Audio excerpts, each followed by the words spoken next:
Today I am going to be reading to you a passage from the book, Cold War 2.0, Dawn of the Asian Millennium. Authored by Andronik Agazarian. Section 4, Food Scarcity. Clear waters and lush mountains are as valuable as gold and silver. Xi Jinping, President of the People's Republic of China. Around the world, countries are realizing that instead of the current pandemic, hunger is what is going to annihilate a substantial amount of the world's population. The world has never faced a hunger emergency like this, and the number of people facing acute hunger could double to 265 million by the end of 2020. The unnerving interruption in agricultural production and supply routes are now leaving millions stressed over the globe. Logistical problems in planting, harvesting, and transporting food will leave poor countries exposed in the coming months, especially those reliant on imports, said Johan Swinin, Director General of the International Food Policy Research Institute in Washington. In places like India, the lockdown is fundamentally a request for workers to starve. There, the health crisis has been called an equalizer since it affected both the rich and the poor citizens. However, with regards to food, the commonality ends. It is destitute individuals, including enormous portions of more unfortunate countries, who are presently going hungry and confronting the possibility of starvation. As the world's population grows and agricultural bases worldwide reach their maximum limit to production, all eyes are turning to Africa for water security, agricultural land, and food security. While colonization in Africa ended in the 20th century, this system of extraction and exploitation was replaced with a new legal system called globalization. Private corporations and investors from other countries are scrambling to purchase extensive sections of its fertile agricultural lands. African governments had prioritized the sale of the property to foreign investors over the ownership or needs of their people. Billions of dollars had flowed to build infrastructure projects to gain access to the large-scale, modern agricultural zones that serve the needs of foreigners. The locals who had been steamrolled to make room for these projects, at best, were now working on their former land for the new companies, often in undesirable situations. The land had been and is being leased at bargain basement rates of $1 per hectare per year for as long as 99 years. This situation had led to incredible opportunities for private foreign corporations, Arab sheikhs, foreign governments, Wall Street equity funds, and private investors alike. As Africa struggles to feed its growing population, its most valuable resources for the future are being bought and sold to benefit wealthier nations. With the effects of climate change, water scarcity, food security, and population all on the rise, millions are left with few options for their future, fight or flight. Grain is an NGO that specializes in helping local farmers in Africa since the 1980s. In a report issued on January 21, 2015, the battles taking place for African land, water, minerals, forests, seeds, oil, and renewable energy sources were all detailed. But it was back on April 13, 2010, that a report was issued, entitled Turning African Farmland Over to Big Business, warning about the massive land transfers that were taking place, namely, the oil palm plantation in Liberia, the Japanese-Brazilian soya plantations in Mozambique, and the Korean company Daewoo and Indian company Varun in Madagascar. As climate change affects the world and access to clean water comes into question, all eyes are on Africa. Unfortunately, these were just the tip of the iceberg. Since then, we witnessed Saudi Arabian, US, and many more corporations rushing to secure their interests. Under the guise of providing jobs for the communities and investments in the agricultural industries, which would ultimately boost production, African governments are selling land for years. But when the locals are paid practically a slave wage, working 7 days a week with no overtime pay, along with food exportation, what benefits are left for the locals? In an article from National Geographic magazine, by Joel K. Bourne Jr. on July 7, 2014, we heard the chilling first-hand accounts of globalization in Africa. According to the article, in 2013, Mozambique was the third most impoverished nation in Africa, but only after coal, natural gas, and agricultural deals. Portuguese companies had begun building rails and ports. Meanwhile, Chinese companies invested in a new airport, soccer stadium, and the presidential palace. All of which were massive infrastructure projects, financed by massive loans that the local government could probably never repay, done in exchange for their resources. When Hoyo Hoyo, a Portuguese agricultural company, took over 25,000 acres of farmland, the locals were promised new land, schools, and wells, but none of these materialized. Instead, the local agricultural populations across Africa were pushed off their lands and into crowded cities already strained with resources. Additionally, Brazil and Japan bought 35 million acres of land in Mozambique, an area the size of North Carolina, for their joint megaproject, Pro Savannah. A local farmer said, "For us as small farmers, the production of this soy guarantees the family income, even enough for us to send our children to college so they can become engineers or even doctors. Fields are fundamental for us. No fields, no life." Most African farmers have limited access to education, credit, and fertilizer required to boost production on their own. They turn into slaves on their own land. On December 24, 2019, there was an article in Africa Renewal magazine, by Leon Uzig, titled Drying Lake Chad Basin, which gives rise to the crisis, food insecurity, conflicts, terrorism, displacement, and climate change effect compound challenges. Lake Chad used to be one of Africa's largest freshwater bodies, supporting 30 million people, straddling the north-central African countries of Chad, Nigeria, Niger, and Cameroon. The Lake Chad Basin that covers almost 8% of the continent, spreads over 7 countries, Algeria, Cameroon, Central African Republic, Chad, Libya, Niger, and Nigeria. The lake has been drying up due to climate change and protectionist policies of water sources leading into the lake.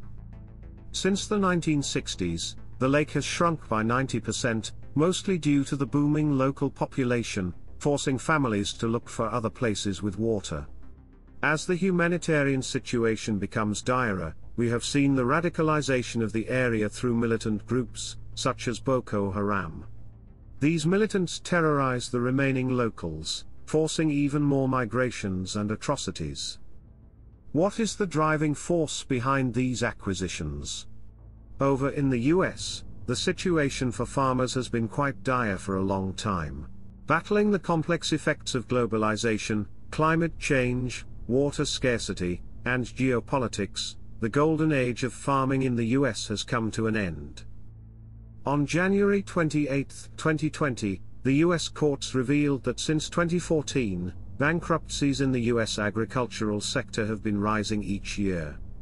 Even though President Donald Trump had issued $28 billion in bailouts for this sector, it failed to buck the trend, which resulted in 8-year highs, with a lot of the blame being placed on the trade war.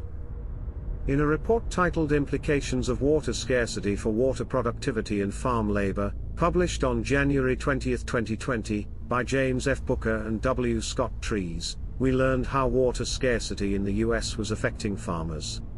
By analyzing the relationships between water scarcity, water productivity, farm labor, and crop choices, the researchers were able to highlight the key issues faced by the US agricultural sector. As US agricultural producers face water scarcity across the US, this will increase labor demand, leading to increased costs for producers. Globalization led many producers to specialize in crops for export, with many of them having high water consumption rates that need to be altered if each sector wishes to continue. In a report from Carbon Brief by Robert McSweeney on August 6, 2019, desertification was taking place across the globe and had harsh effects upon the agricultural sector. According to the UN Convention to Combat Desertification, 12 million hectares of productive land that could have been producing 20 metric tons of grains were lost each year due to droughts. Drylands make up 38% of the Earth's landmass and are home to 2.7 billion people, of which 90% live in developing countries. These areas are experiencing soil degradation and water scarcity, leading to vicious dust storms and air quality issues. Sebastian Mallow of the Thomson Reuters Foundation, in conjunction with the World Economic Forum, issued research showing that the US would have much less water over time and be forced to make changes. The areas most affected were in the central and southern Great Plains, the central Rocky Mountains, the southwest California, and the south and Midwest. These areas have been the breadbasket of the US, with a significant part of Canadians relying on them for food growth. Currently, 75% of the water in the US goes towards agriculture, but drastic changes are needed to continue. According to the fourth National Climate Assessment issued in 2017, different parts of the US would be affected differently. In the Northeast, it was expected to see the most significant temperature rises and sea level increases, with urban centers being particularly hard hit. In the Southeast, an additional 100 warmer days and hotter nights per year could be expected thanks to the heat island effect. In the Midwest, temperatures could rise to 60 days a year above 100 degrees Fahrenheit that could cause its residents to migrate to another place, increasing the number of climate refugees. The Great Plains, where a large percentage of the nation's meat industries are based, was expected to experience not only drier conditions but also more extreme weather events, such as tornadoes. In the Southwest, droughts and megadroughts were expected to become commonplace. The Northwest was expected to see less snow and longer, rainier winters. All these changing weather conditions had drastic impacts on the agricultural sectors, along with food and water security, in the country. According to an intergovernmental panel on climate change, nearly 70% of all drylands are currently in Asia and Africa. Depending on the distribution of drylands across the land masses of the world, some countries will see net gains while other net losses due to climate change.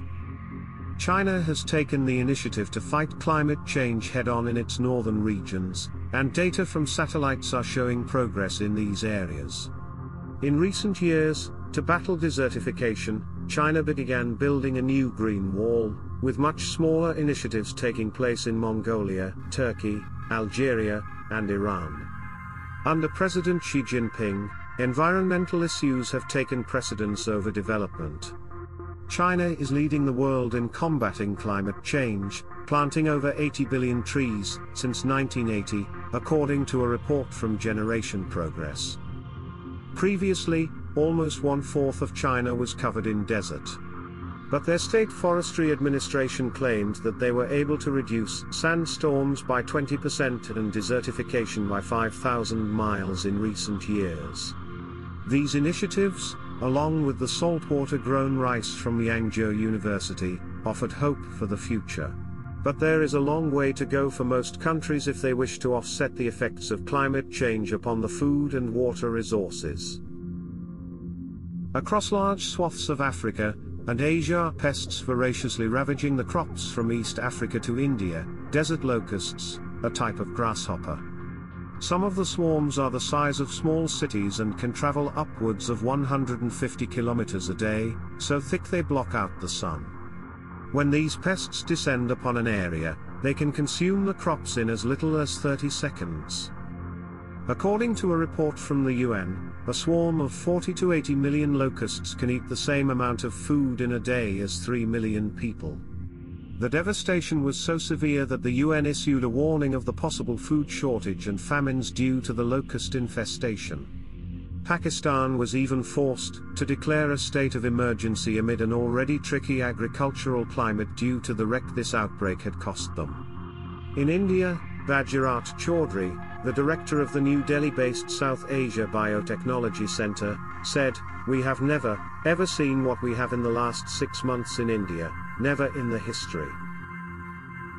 Due to the unpredictable weather patterns this 2020, a desirable situation for this phenomenon was created. Desert locusts only lay eggs in moist soil to keep them from drying out. When heavy rains saturate an otherwise arid climate, it causes the locusts to proliferate. When the eggs hatch, they have plenty of vegetation nearby to consume until they are forced to migrate. This migration causes ruin to farmers thousands of kilometers away and will continue to ravage areas from South America, Africa, and the Indian subcontinent to China. In a shocking report from the UN Secretary-General, Antonio Guterres warned that the world was on the verge of the worst food crisis ever witnessed since World War II. He believed that more than 50 million people could be pushed into instant poverty. Unless immediate action is taken, it is increasingly clear that there is an impending global food emergency that could have long-term impacts on hundreds of millions of children and adults. We need to act now to avoid the worst impact of our efforts to control the pandemic. He also warned that the public health crisis, coupled with a global depression, created the perfect environment for extreme poverty and, in turn, sustained social unrest. Even developed countries were at risk of disruptions. He further explained, our food systems are failing, and the COVID-19 pandemic is making things worse. In the report titled, The Impact of COVID-19 on Food Security and Nutrition published in June 2020, the UN detailed the unprecedented threats to global supply chains. The UN Secretary-General's Special Envoy for the 2021 Food Systems Summit, Agnes Kalibata pointed out, it has exposed dangerous deficiencies in our food systems and actively threatens the lives and livelihoods of people around the world, especially the more than 1 billion people who have employment in the various industries in food systems. These experts warned that this food crisis was quite different from anything we had seen before. Its corresponding consequences would be long-lasting and cut across many socio-economic lines. The European Commission published a report on its website, titled The European Green Deal, which plans to combat climate change and effectively eliminate large-scale farming from the continent. As part of the deal, Europe sought to be climate neutral by 2050, and included a farm-to-fork strategy designed to slash crop productivity by half over the next decade, with the aim to reduce the use of fertilizers and pesticides. Europe is one of the most productive and modernized agricultural regions in the world, which helps provide excellent yields for their populations. However, the new initiatives will make large-scale production unprofitable while pushing more small-scale operations and, thus, higher prices upon consumers. This decrease in production will put more pressure on importing more of their food products, which could explain why agricultural land was being purchased overseas like it was on sale, because it was. However, these areas employed less advanced agrarian production methods which, in turn, added more significant weight to climate change. Although Europe is making the shift towards a more sustainable local economy, its method of offloading costs does not help other countries. As a global community, we are all in this together to find solutions that are in line with nature. Eventually, the higher food costs will lead to greater food insecurity in the continent, with countries depending more on imports to fulfill their needs. As we can see with the current crises, any disruption to the supply chain incurs disastrous effects, making the situation even more fragile. As the world grapples with the immediate consequences of COVID-19, we are only beginning to understand the long-term implications it brought. In some places, we see food shortage materialize, often in areas that need them the most, while in others, supply disruptions left the shelves empty. Countries that sold their more productive agricultural land to the highest bidders would come to regret their decisions.